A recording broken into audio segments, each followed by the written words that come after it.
신약성경 에베소서 4장 25절로 5장 2절까지의 말씀입니다. 말씀을 봉독하겠습니다. 그런즉 거짓을 버리고 각각 그 이웃과 더불어 참된 것을 말하라. 이는 우리가 서로 지체가 됨이라.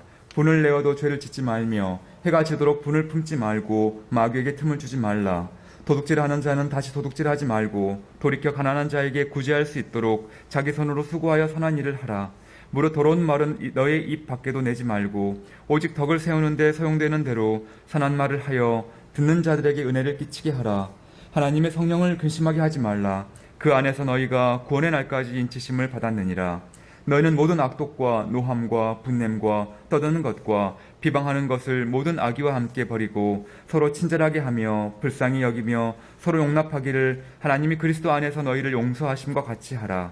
그러므로 사랑을 받는 자녀같이 너희는 하나님을 본받는 자가 되고 그리스도께서 너희를 사랑하신 것 같이 너희도 사랑 가운데서 행하라. 그는 우리를 위하여 자신을 버리사 향기로운 제물과 희생 제물로 하나님께 드리셨느니라. 아멘.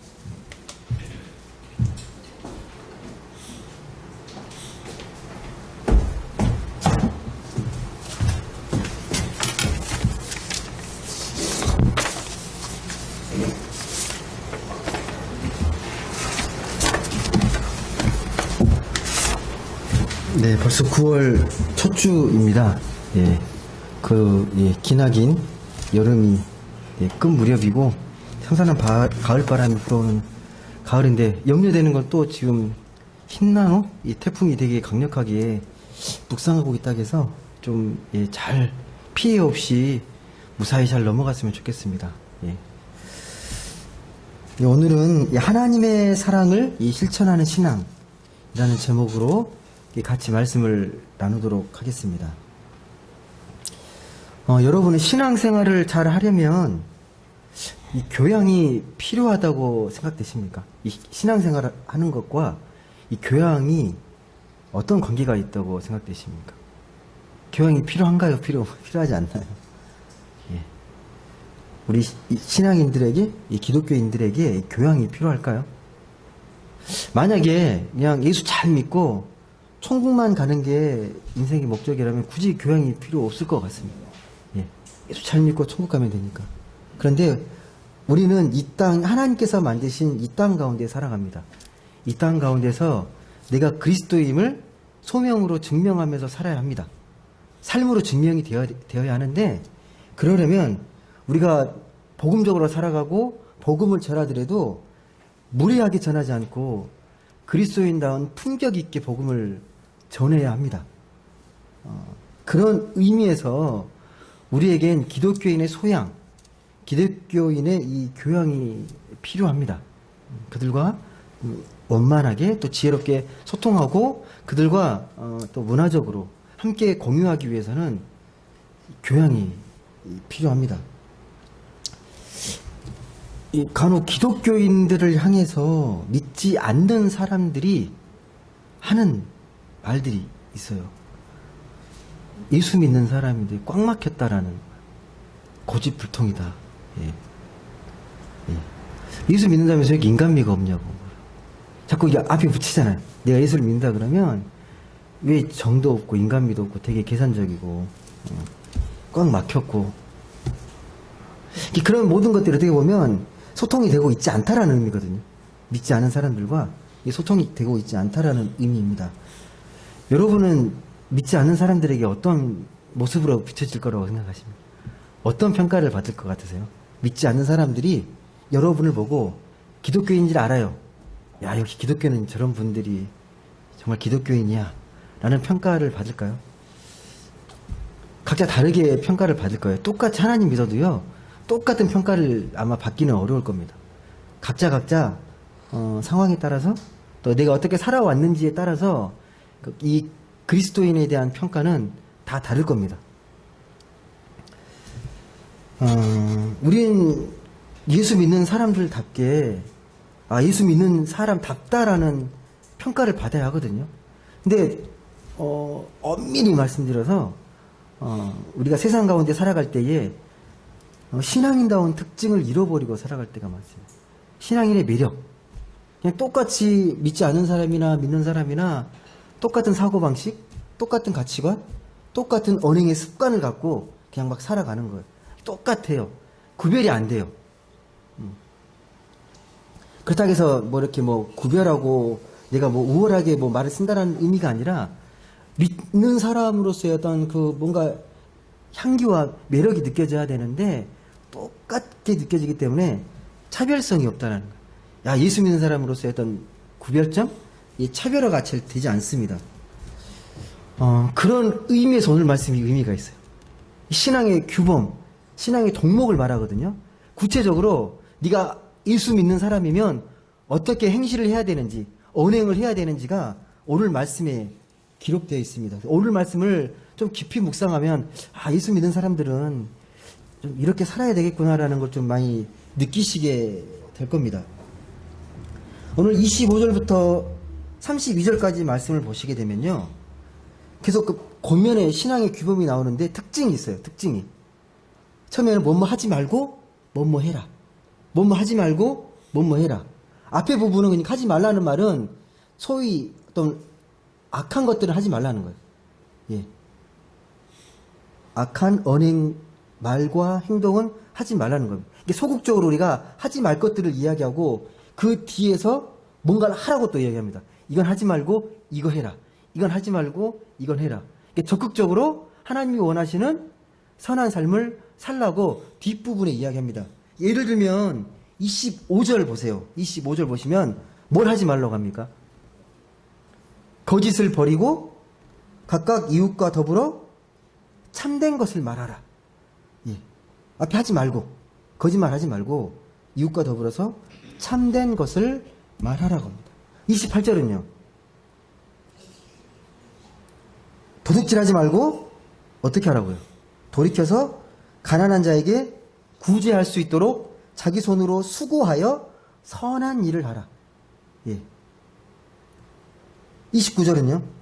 더러운 말은 너희 입 밖에도 내지 말고 오직 덕을 세우는데 소용되는 대로 선한 말을 하여서 듣는 자들에게 은혜를 끼치게 하라. 어떠세요? 이 앞에는 좀 하지 말아야 될 것. 믿는 사람으로서 이렇게 하면 안 된다는 거예요. 거짓말하지 말고 또 도둑질하지 말고 분을 내어도 죄를 짓지 말고 이런 말들이 계속 나와요. 뒷부분은 적극적으로 너희가 하나님 믿는 사람으로서 해야 될 일들을 그렇게 이야기합니다. 초대 이 그리스도인들, 초기 기독교인들은요, 이걸 되게 강조했어요. 신앙의 규범들을요. 왜 그랬을까요? 이제 막 예수 믿는 사람들이 공동체에서의 특징, 정체성을 유지하려면요, 그런 행동의 하나하나가 매우 중요합니다. 믿는 자다운 특징이 드러나지 않으면, 존재감이 드러나지 않으면요, 언제 사라질지 몰라요. 믿는 자로서의 그런 신앙의 정통성을 지켜내기 위해서 이런 것들을 되게 강조했습니다. 이게 신앙의 윤리라고 하거든요. 신앙의 윤리. 우리 쭉 볼 수 있지만 오늘은 좀 그 31절과 이 32절에 있는 말씀을 좀 우리가 좀 더 집중적으로 보시면 좋을 것 같습니다. 31절에 보시면 우리가 좀 버려야 될 것들이 구체적으로 나옵니다. 31절. 한번 천천히 한번 읽어보시겠습니까? 31절 말씀입니다. 같이 읽겠습니다. 시작.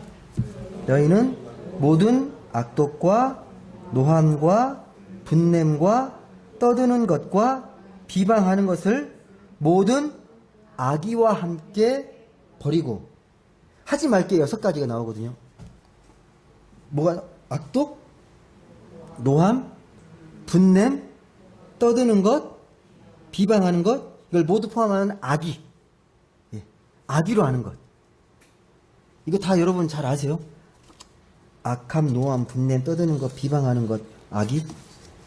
예. 악독은 뭐예요? 혹시 악독하다라는 말씀.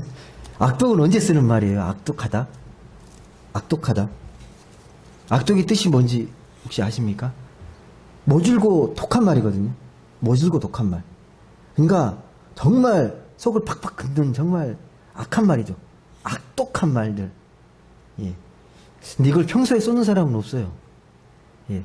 웬만한 성인이면 웬만한 인격적인 훈련을 받은 사람이라면요, 이게 악독하고 모진고 독한 말을 하는 사람들이 거의 보기 어렵습니다. 특별한 상황이 아니면요.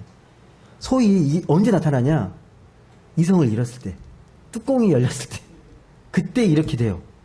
예, 뭐 앞뒤 재지 않고 막 다 쏘아 버리는 거죠. 안 좋은 말들 다, 뭐 조지를 퍼붓는 말, 악독한 말. 이 악독보다 좀 낮은데도 그래도 좀 심한 게 있어요. 이게 노함이라는 거예요. 악독보다 약간 낮은데 노함. 감정 조절이 안 되는 상태를 노함이라고 말합니다. 감정 조절이 안 되는 거. 여러분들 그런 적 있으십니까? 감정 조절이 안 되는 상태? 언제 주로 나타나는지 아세요? 운전하다가 나타나요. 운전하다가요. 운전하다 보면 많이 나타납니다. 평소에는 되게 점잖으신데 운전만 하면 막 거칠어지고 되게 막 돌변하시는 분들. 이게 노함입니다. 노함보다 좀 약간 더 낮은 게 있어요. 이게 분냄이에요. 분냄. 분해하고 성질내는 것. 이건 좀 자주 보실 거예요. 분해하고 성질내는 것. 떠드는 건요. 떠드는 것. 떠드는 건 막 시끄럽게 떠드는 그런 게 아니에요. 이거 의미는요. 헬라어를 보면 고함치는 소리. 막 고함치는 거. 야! 막 고함치는 거. 떠드는 것. 고함치는 소리. 이게 자주 보이는 겁니다. 마지막으로 비방은요. 비방은 그냥 좀 온유하게 번역해서 이게 비방인데 욕하는 걸 말하거든요. 욕설. 욕설이 비방이에요. 여러분 욕 많이 하십니까? 마음에 안 드는 사람 막 욕하고 그러진 않으세요? 여기 가장 난무하는 곳이 어딘지 아십니까? 욕이 일상화된 곳? 여성분들은 모를 텐데 군대 가면요. 예, 그냥 모든 일상 대화의 끝에 욕이 붙어요. 제가 굳이 너무 무슨 말마다 욕이 붙어요. 모든 게 욕이 붙습니다. 청소년들 대화 혹시 들어보셨어요? 예, 욕이 일상이에요. 친근함의 표현으로 욕을 막 해요. 특히 남자아이들이 더 심하고요. 여자아이들도 심한 욕들을 합니다. 근데 그들은 욕인지 몰라요. 욕인지 인식을 잘 못해요. 이게 욕설입니다. 여러분, 의도적으로 우리가 나쁜 마음을 먹는 경우도 있지만요. 무의식적으로 나쁜 마음을 먹는 경우도 있습니다. 이게 악이에요. 마지막 악이. 이 모든 것들, 그러니까 악독, 노함, 분냄, 떠드는 것, 비방, 이것들은 악의에서 나오는 거예요. 악의, 악한 마음에서 나옵니다. 그러니까 이걸 의도적으로 나쁜 마음을 먹는 경우도 있지만 무의식적으로 나쁜 마음을 먹는 경우도 생깁니다. 또 어떤 때는 이게 왜 나쁜 마음인지 분별하지 못할 때도 있습니다. 여러분 몇 개나 해당된다고 생각하십니까? 6개 중에? 나한테 좀 해당되는 어떤 안 좋은 이 덕목이 혹시 있으십니까? 아무튼 이 6가지와 더불어서요, 그 뒤에 32절 말씀을 보게 되면, 이제 우리가 적극적으로 이걸 버리고 이렇게 하라고 하거든요. 이 32절 말씀을 보시게 되면 이제 3가지가 나옵니다. 한번 읽어보겠습니다. 32절, 시작. 서로 친절하게 하며, 불쌍히 여기며, 서로 용서하기를 하나님이 그리스도 안에서 너희를 용서하심과 같이 하라. 3가지가 뭔지 느껴지십니까? 뭡니까? 친절한 것, 또 불쌍히 여기는 것, 또 용서. 너무 잘 아시죠? 친절한 것, 불쌍히 여기는 긍휼한 마음, 그리고 용서하는 것. 누구나 알지만 쉽지 않은 거예요. 누구나 알고 누구나 동의하는데 일상에서 쉽지 않은 거예요. 누구에게나 친절하기 쉽지 않고요. 누구에게나 이렇게 불쌍히 여기는 마음 들지 않고요. 용서는 특히나 어렵습니다. 예. 나에게 해코지하고 나에게 싫은 소리하고 나를 상처 줬던 사람 용서하는 거요. 정말 어렵습니다. 여러분, 우리 사회가 친절한 사회라고 느껴지십니까? 아니면 불친절한 사회로? 우리 사회는 어떻게 느껴지세요? 그래서 우리가 사는 동네, 이 사회는 친절한 사회야. 어떻게 여겨지십니까? 친절하게 느껴지십니까? 주위의 이런 환경들이? 나를 친절하게 대하는 것 같습니까? 나에 대해서?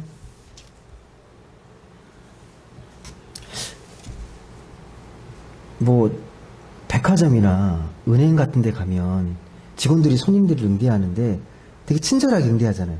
친절하게.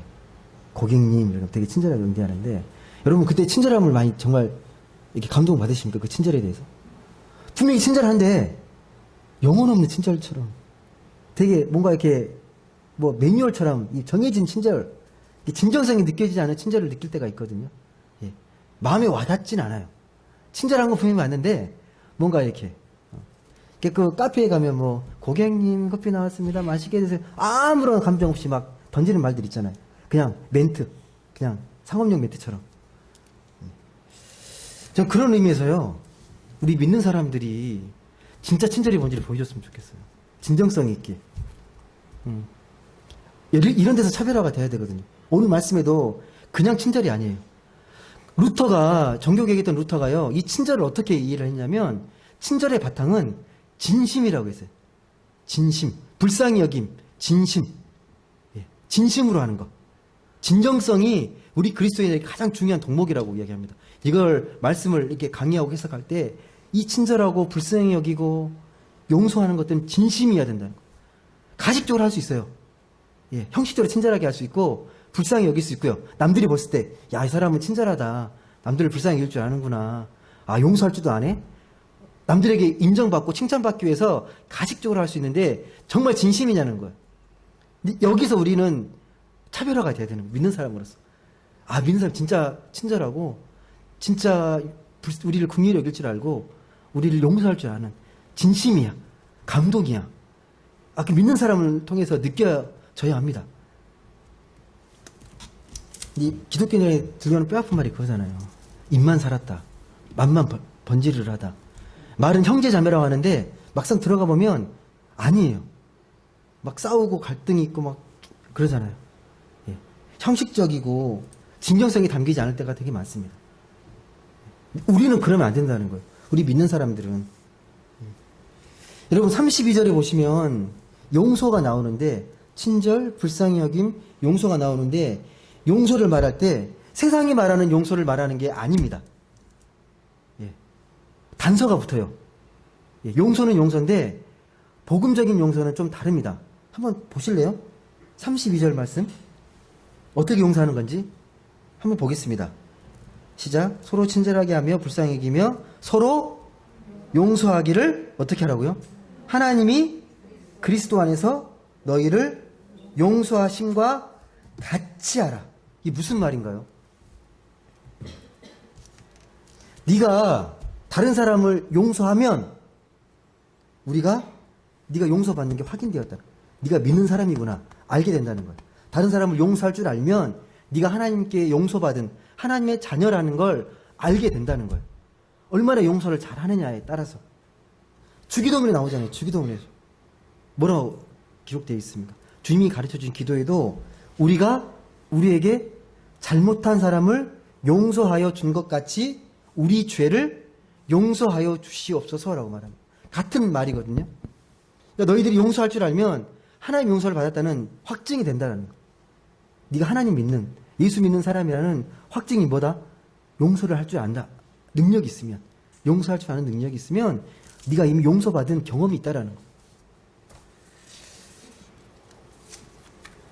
여러분, 이 31절과 32절에 나와 있는 이 금지 항목, 금지 이 덕목 6개와 구체적으로 우리가 적극적으로 행해야 될 이 3가지 규범, 이 3가지는 옛날에만 지켜야 될 게 아니라 지금도 여전히 우리 그리스도인들에게 정말 필요한 덕목이잖아요.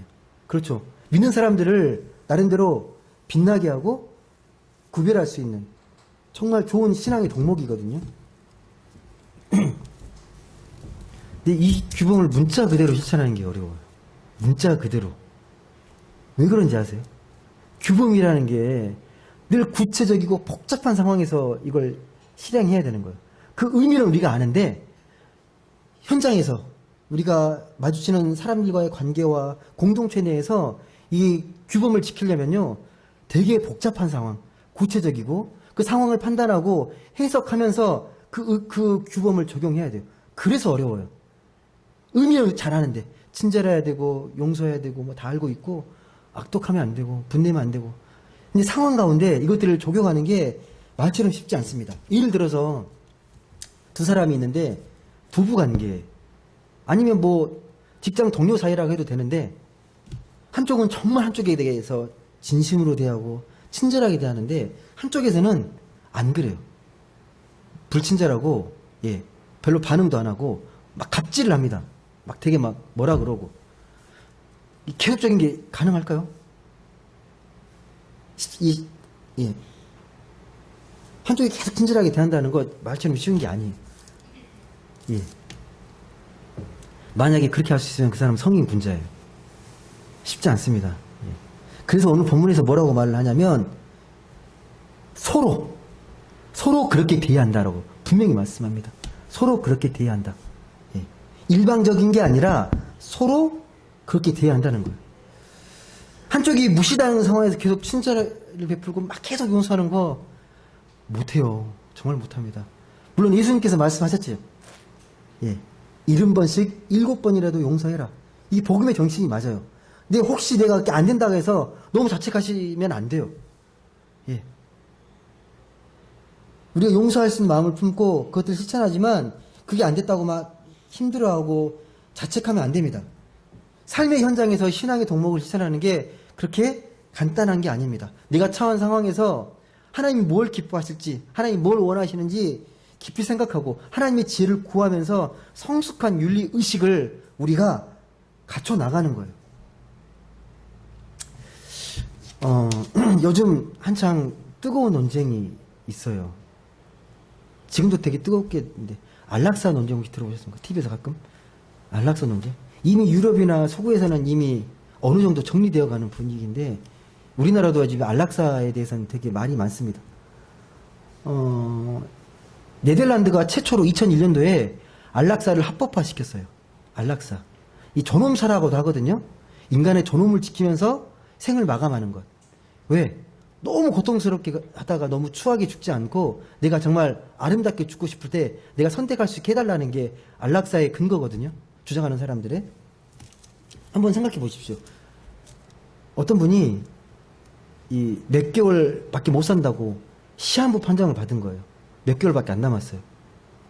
온몸이 암이 이제 전이돼서 엄청 고통스럽습니다. 매 순간순간을 견디는 게 너무 고통스러워요. 진통제도 안 들어요. 안 된 상황이에요. 근데 이분이 죽는 것보다, 아니, 사는 것보다 죽는 게 낫기 때문에, 목숨을 끊고 싶다고 그렇게 합니다. 여러분, 어떻게 이걸 받아들이시겠습니까? 이런 경우 안락사 하는 게 옳겠습니까? 아니면 안 하는 게 옳습니까? 그래도. 생명은 고귀하고 소중하기 때문에 함부로 끊을 수 없다. 아니면 이분의 고통을 마감하고 아름답게 생을 마감하기 위해서 안락사를 허용하는 게 맞다. 여러분 어떤 입장이세요? 우리나라는 아직 불법입니다. 우리나라는 불법이에요. 근데 그 최근 판례로 이제 연명치료를 중단하는 건 합법화가 됐어요. 대법원 판례로. 연명치료 중단하는 거. 그래서 제가 그 최근에 통계를 보니까 그 나중에 연명치료 의사 거부 신청하는 것 사인해서 그걸 문서화하는 사람들이 120만 명이 넘었어요.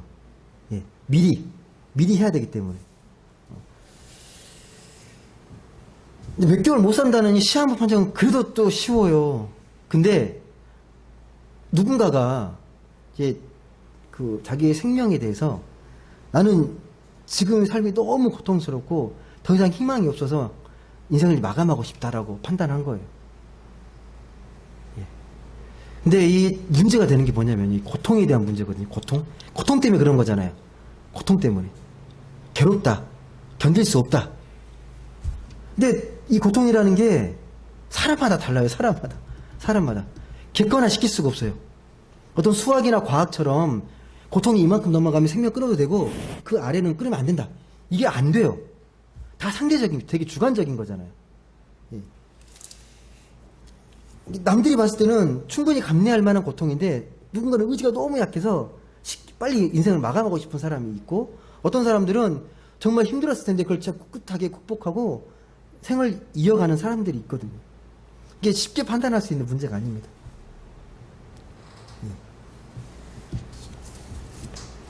여러분 깊이 고민해 보셔야 돼요. 이게 구체적으로 성경에서 이건 이렇게 하라고 답이 나와 있으면 쉬울 텐데 그렇게 안 나와 있어요. TV에서 해외 토픽으로 제가 본 적이 있는데요. 그 100세 된 노인이 호주에서 그 교수를 은퇴하고 100살이 됐을 때 그냥 자기 인생을 아름답게 마감하고 싶다고 베토벤 9번 교향곡 틀어놓고 약물 투입해서 목숨을 끊었어요. 여러분 이걸 어떻게 보시겠습니까? 예. 신앙적으로 좋다 나쁘다? 이건 불신앙이니까 안 된다? 아니면 그래도 지지한다? 쉬운 단순한 문제가 아니에요. 좋다 나쁘다로 평가할 수 있는 그런 간단한 문제가 아닙니다. 예. 다시 말씀드리지만 인간답게 사는 게 불가능하다. 고통스럽다. 이게 사람마다 되게 주관적이고 상대적이기 때문에 쉽게 판단할 수 있는 문제가 아니라는 겁니다. 예. 저번 주에 오픈트 오차노미지 교회 장기호 목사님이 그 말씀 하셨잖아요. 성경에 없는 아디아포라. 본질이 아닌 이야기들. 어떻게 판단해야 될지. 예. 뭐 술, 담배를 이야기했지만 술, 담배는 되게 가벼운 문제고요. 더 복잡한 문제들이 앞으로 더 많이 다가올 겁니다. 윤리적으로. 지금 시대에는 그래도 우리가 인간들이 살아가는 세계인데 나중에 지나면요. 사람들뿐만 아니라 사이보그 인간들, 예. 반은 인간이고 반은 뭐 기계고 막 그런 사람들이 있을 거예요. 그들을 어떻게 인격을 어떻게 볼 것이냐 되게 복잡한 문제들이 계속 생겨납니다. 앞으로. 미리 좀 우리가 신앙적이고 복음적인 어떤 윤리적인 고민들을 계속 캐 나가야 합니다. 중요한 건 일단은 그 목사님도 이야기하셨지만 이게 신앙의 본질인가 아닌가를 먼저 보셔야 되고 이 구원과 관련이 있는가 없는가를 보셔야 합니다. 나머지 부분들은 그렇지 않은 문제들은 복음적으로 깊이 생각하되 오늘 말씀처럼 덕이 되는지 덕이 되는 행동인지 그걸 잘 판단하셔야 된다. 여러분 근데 힌트는 있어요. 힌트가 있는데 성경에서 어떤 말씀을 우리가 구체적인 신앙의 행실을 덕목을 이야기할 때요. 반드시 단서를 붙입니다. 전제가 있어요. 그게 뭔지 아십니까? 하나님과의 관계. 하나님과의 관계를 먼저 꼭 이야기합니다. 하나님과의 관계를. 예수님도 그러셨거든요. 포도나무 비유해서 나는 포도나무다. 너희가 나한테 붙어 있어야 좋은 가지가 될 것이다. 관계, 이 친밀성. 거기에서 우리의 삶도 우리의 윤리도 시작이 돼요. 관계가 어떠한가. 그러니까 성경은 분명히 하나님과 관계가 먼저임을 강조합니다. 무슨 말씀이냐? 규범을 잘 지키는 게 목적이 아니에요. 이걸 지키고 안 지키고 이건 신앙의 본질이 아니에요. 만약에 그게 본질이면요. 우리는 예수 믿을 필요가 없습니다. 일반 도덕책, 윤리책에 나와 있는 거니까 그거 잘 지키시면 되고 당시 에베소 교회도요. 지혜 교사라는 사람이 있었는데 그들이 이야기했던 도덕 규범들이 있거든요. 에베소 말씀과 거의 흡사해요. 근데 차이가 뭐냐는 거죠. 차이는 하나님과의 관계에서 시작된다는 거예요. 윤리는 윤리인데 우리는 휴머니즘이 아니고 하나님과의 관계성 속에서 시작되는 윤리예요. 그래서 에베소 5장 1절을 보면 이렇게 이야기합니다. 하나님과 관계에 대해서. 한번 같이 보시겠습니까? 시작. 그러므로 사랑을 받는 자녀같이 너희는 하나님을 본받는 자가 되고. 무슨 말씀입니까? 하나님의 사랑을 받은 자녀같이 하나님을 본받는 거예요. 하나님을 본받는데 내가 하나님의 사랑을 받은 자녀로서 이러한 행실을 하는 거예요. 하나님의 사랑을 받은. 예. 신앙의 모든 행실의 바탕은 하나님의 사랑, 하나님과의 관계라는 말씀입니다. 하나님과의 관계. 이 바탕, 하나님과의 관계 위에서 우리 신앙의 윤리, 기독교 윤리가 의미가 있는 거예요. 예. 일반 윤리랑은 달라요. 비슷한 것 같은데 그 내면의 동기와 그 의미는, 영적 의미는요, 차원이 다릅니다. 하나님의 사랑을 받은 자녀같이 사랑을 행하라는 거예요. 너희가 사랑을 받았기 때문에. 그래서 5장 2절은 또 이렇게 말합니다. 결론의 말씀인데요. 한번 같이 읽어보겠습니다. 시작. 그리스도께서 너희를 사랑하신 것 같이 너희도 사랑 가운데서 행하라. 그는 우리를 위하여 자신을 버리사 향기로운 제물과 희생 제물로 하나님께 드리셨느니라. 아멘. 그러니까 구체적으로 앞에서 열거했던 신앙의 덕목들은 모두 사랑 가운데서 행하는 것들이에요. 그냥 규범을 보고 지키는 게 아니라 이걸 왜 하지 말아야 되고 왜 해야 되는지 그 의미가 분명히 기록됩니다. 너희가 사랑 가운데서 하나님의 사랑을 본받는 자녀같이 사랑을 실천하고 사랑을 행하는 거예요. 그게 하나님의 사랑을 실천하는 신앙입니다. 그러니까 너희가 주님의 사랑을 받았기 때문에 그 사랑의 능력을 삶의 자리에서 행하라는 거예요. 너희가 정말 사랑 가운데서 행할 수 있으면 너희가 사랑받은 자녀임이 확증된다는 거예요. 믿지 않은 사람들이 우리의 행실을 보고서 예수 믿는 사람 맞네라고 하는 거예요. 왜? 그 안에 사랑이 담겨있기 때문에. 사랑으로 행하는 거기 때문에. 단지 규범을 지키는 율법이 아니라 사랑이 담겨있는 행실이기 때문에 그 행실과 삶을 통하여서 믿지 않은 사람들이 야, 예수 믿는 사람 맞다 라고 느낀다는 거예요. 근데 오늘 말씀 보시게 되면 2절의 말씀 보시면요. 그 사랑을 구체적으로 이야기하거든요. 예수님의 사랑이 어떤 사랑인지 특별하게 소개합니다. 여러분, 이게 보통 우리가 고귀한 사랑, 희생적인 사랑, 숭고한 사랑을 이야기할 때 부모의 사랑을 이야기하잖아요. 부모가 자식을 향한 사랑. 자식을 이렇게 사랑하는데 부모는 정말 정성스럽게 키웁니다. 자식에게 모든 걸 쏟아붓고 물질을 베풀고 마음을 베풉니다. 그렇게 자식들은 부모의 사랑을 먹고 성장해요. 그런데 오늘 말씀 보게 되면요. 예수님은 이런 사랑을 훨씬 뛰어넘는 차원이 다른 사랑이에요. 부모의 사랑을 훨씬 뛰어넘는 차원이 다른 사랑. 그 사랑이 뭐냐? 주님께서 우리를 위해서 희생제물이 되셨다는 거예요. 십자가의 제물이 되셨다는 겁니다. 이게 여러분 너무 많이 들어서 당연하게 들을지 모르겠는데요. 이건 어마어마한 사랑입니다. 하나님의 아들이 우리를 위해서 십자가에 달려서 희생제물이 되셨다? 어마어마한 사랑입니다. 이 희생제물, 제사라는 의미는 구약 레위기에 나오는 개념이잖아요. 당시에 유대인들이 하나님 앞에서 자기 죄를 용서받기 위해서 동물을 잡았거든요. 동물에게 죄를 전가시켜서 속죄제물로 드려요. 그러면 하나님 그걸 받으시고 네 죄를 용서하고 새 생명을 허락하셨다는 의미로 이 동물을 드립니다. 희생제물을. 그런데 주님께서 우리를 위해서 희생제물이 되신 거잖아요. 하나님의 아들이. 특별한 사랑입니다. 감당하기 어려운 정말 놀라운 사랑의 모습이 십자가의 희생제물 되신 주님의 그 사랑입니다. 여러분, 만약 이 사랑을 여러분 좀 깊이 이해하셔야 그 사랑의 의미를 좀 더 깊이 깨닫고 오늘 말했던 이 신앙의 규범들을 좀 더 의미 있게 우리가 생각하고 실천해 나갈 수 있습니다.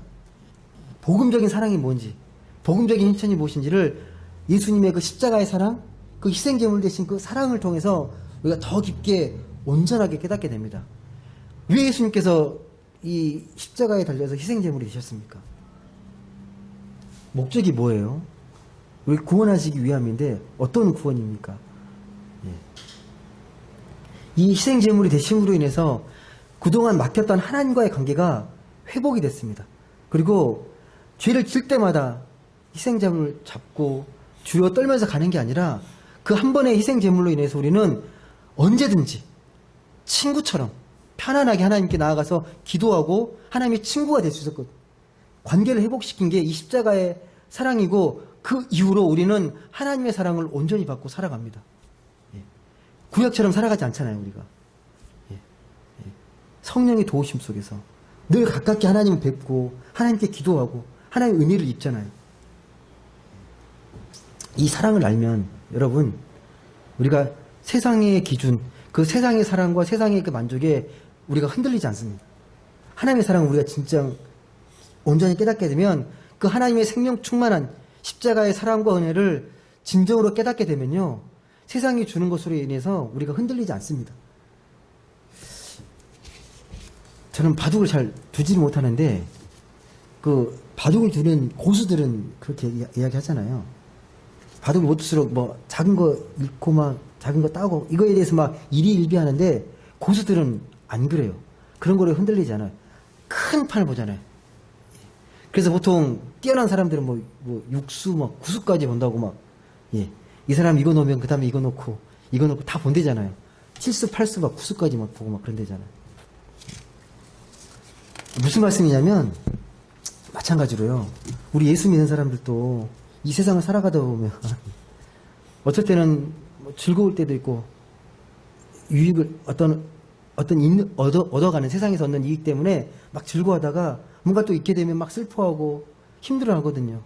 그럴 수 있어요. 계속 반복될 거예요. 뭐 작은 것이든 큰 것이든. 근데 하나님의 은혜를 맛본 사람은, 하나님의 생명 충만한 은혜를 맛본 사람은 순간적인 어려움에 우리가 너무 좌절하거나 매몰되지 않고 그 안에서도 끝까지 하나님 나를 생명으로 이끄실 걸 알기 때문에 영혼의 안식과 평안을 간직할 수 있다는 것. 그 마음으로 이웃을 대하는 거죠. 영혼의 안식과 평안의 빛으로 이웃을 또 그렇게 대합니다. 근데 그 영향을 또 받아요. 힘들 때 그리스도인의 위로를 통해서 그들이 다시 한번 힘을 얻고 용기를 얻습니다. 그것이 오늘 본문이 말하는 사랑 가운데서 행하는 겁니다. 예. 하나님의 사랑은 이런 사랑입니다. 순간순간 흔들리는 사랑이 아니라 하나님께서 우리를 위해서 끝까지 포기하지 않고 우리를 지키시고 그 사랑하신 그 사랑으로 우리를 이끄신다는 확신 때문에 내가 힘들고 어려울 때 그래도 하나님만이 의지가 된다라고 그 마음을 믿고 그 믿음을 가지고 끝까지 사랑으로 평안을 간직하면서 살아가는 겁니다. 사랑 가운데 생하는 걸 뭐 막연하게 이해하는데 구체적으로 이게 뭔지 모르는 분도 되게 많으세요. 혼란스러워할 때가 있어요. 이게 사랑 가운데 행하는 게 맞는 건지 틀린 건지. 여러분은 어떠세요? 이 사랑 가운데 행하는 것들에 대한 모습들을 잘 실천하시고 계십니까? 아니면 혼동스러울 때가 더 많으십니까? 솔직히 말씀드리면 저도 가끔 혼란스러울 때가 있거든요. 이렇게 하는 게 맞나? 하나님이 기뻐하실까? 사랑 가운데 행하는 게 맞나? 난 사랑으로 한다고 했는데 하나님은 잘못 생각하시는 거 아니야? 이 곰곰이 묵상해 보면요, 이렇게 혼란스러워한 이유는 두 가지예요. 첫 번째는 오늘 나와 있는 이 성경에 규범들이 나와 있는데 이 규범들을 문자적으로 고수하려는 이 강박, 다 잘 지켜야 한다는 강박감. 근데 이게 심해지면 그게 율법주의가 되거든요. 예, 바리새인화 돼요. 예, 되게 구체적으로 내가 신앙의 덕목들을 만들면서 다 지켜야 한다고. 안 지키면 자책하고 힘들어하고. 예. 여러분, 이런 강박이 떨어지면 정말 율법주의자가 되어 가고요. 그리고 율법주의가 되어 가면 영혼이 불안해집니다. 정말 불안해져요. 예. 불안한 영혼 가운데서는 결코 사랑 가운데 행할 수 없습니다. 예. 자, 감히 말씀드립니다. 또 한 가지는 뭐냐면 오늘 나와 있는 말씀에서 예수님의 사랑을 더 깊이 체험하셔야 합니다. 지금의 수준에서 만족하지 마시고요. 오늘 나와 있는 예수의 그 십자가의 사랑의 깊이로 여러분이 조금 더 묵상하고 그 신앙의 맛을 좀 더 체험하셔야 합니다. 그게 얼마나 놀라운 사랑인지. 예수님께서 우리에게 베푸신 그 놀라운 사랑의 깊이와 그 위력이라는 게 얼마나 놀라운지를 체험하셔야 합니다. 계속 묵상하시면서 예수의 사랑이 내 영혼을 감사할 수 있도록 계속 묵상하셔야 합니다. 여러분, 우리의 영혼은요, 하루아침에 성장하지 않습니다. 예. 하루 말씀 좀 읽고 기도했다고 신앙이 이만큼 아니에요. 근데 우리가 느끼지 못하는 사이에 내가 하나님과의 관계를 놓지 않고 하나님과의 친밀한 관계를 유지하려고 몸부림치는 가운데서 계속 여러분은 성장하고 계세요. 진부하고 있습니다. 예. 하나님과의 사귐 속에서 계속 자라고 있습니다. 여러분이 생을 다할 때까지 하나님 믿는 가운데서 은혜도 많이 체험하실 거고 시행착오도 많이 겪으실 거예요. 그런 거 일일비하지 마시고요.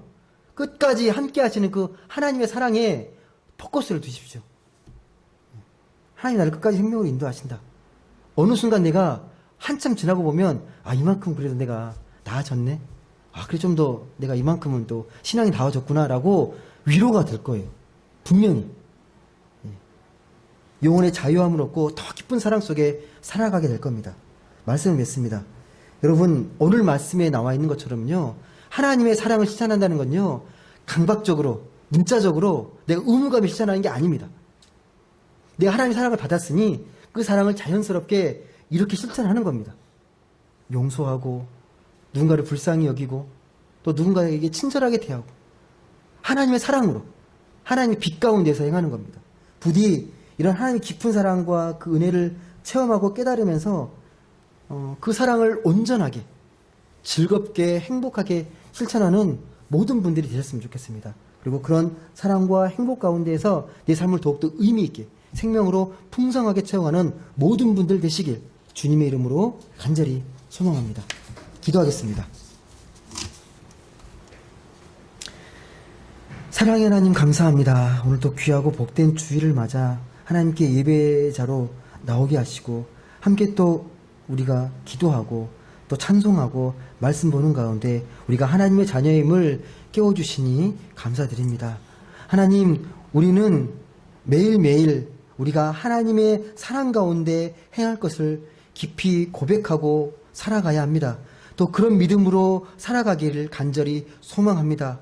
하지만 우리 의지가 약하여서 우리의 마음이 흔들려서 그러지 못할 때마다 성령께서 붙들어 주시고 성령께서 함께 해주셔서 순간순간마다 나는 하나님 믿는 사람이야. 하나님이 은혜 주시고 하나님이 나에게 은혜를 베푸시는 그 사랑의 하나님을 나는 믿고 있어라고 고백하면서 매 순간순간마다 하나님의 사랑을 온전히 실천하고 또 믿음 가운데 점점 성숙해가는 우리 모두가 되게 하여 주옵소서. 감사드리며 사랑이 많으신 예수님의 이름으로 기도드립니다. 아멘. 찬송가 93장 다 같이 찬송 드리시겠습니다.